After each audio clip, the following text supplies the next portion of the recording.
What is going on, everybody? It's Jets Central coming back with some breaking New York Jets news. And as if I thought today couldn't get any more crazy, any more hectic, the New York Jets end up trading inside linebacker Darron Lee, former first-round pick out of Ohio State, to the Kansas City Chiefs for a 2020 sixth-round pick. All right. Obviously, the New York Jets were, they made headlines today by firing Mike Maccagnan and promoting Adam Gase to interim general manager.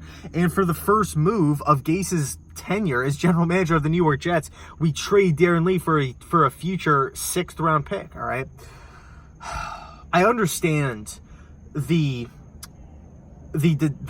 desire to move Darron Lee, because this is a guy whose role with the New York Jets was diminishing with each move that this team made, with this organization made. With the transition from Todd Bowles to Greg Williams, to signing CJ Mosley to the big money contract, to looking to really going over last season's play of Avery Williamson. I mean, the guy dominated last year. He simply was not going to be a starter with this Jets defense, right? At least at the inside linebacker spot. So that really opens up two avenues. Number one, position change, right? We can move him to outside linebacker, maybe a situational pass rusher, a guy that could drop back in coverage.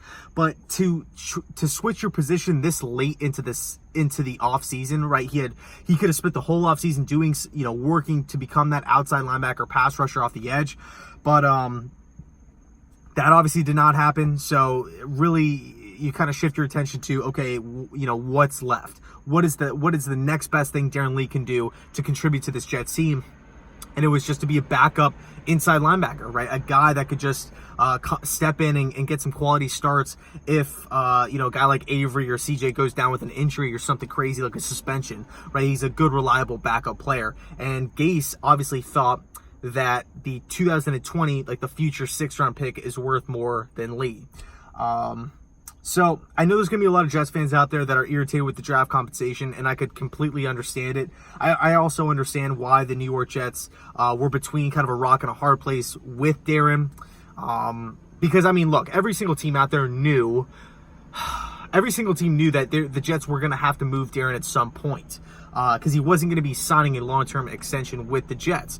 With like I said before, with the addition of CJ, with the addition of with the dominance that Avery showed last season, he was not going to be a starting inside linebacker. So really, teams all they really had to do is just forfeit over some pennies, right? A future sixth-round pick, and they were able to land him. So congrats to the Chiefs. Now, Darron, I will say this about Darron Lee: he never quite lived up to the first-round pick.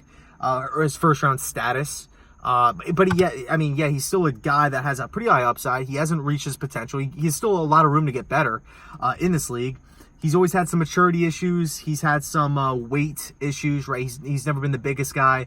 And you could argue that he's always kind of played out of position, right? He's never really been that inside line, like a traditional Patrick Willis, Ray Lewis type of, like an Avery Williamson, CJ Mosley. He's not that style of inside linebacker. He's more of a kind of a finesse, thinner, hybrid style of player, like you'd see in a Devin White, a Deion Jones, a Leonard Floyd, guys in that kind of rank or style. That's the kind of his style of play. So I'll leave it there. New York Jets get a 2020 sixth-round pick in exchange for Darron Lee. Let me know your thoughts down below in the comments section. And as always, thank you guys so much for watching. I know it's been a weird few days with this Jets organization, and I appreciate each and every one of you guys that stuck around. So I'll leave it there. Thanks so much for watching. And as always, go Jets.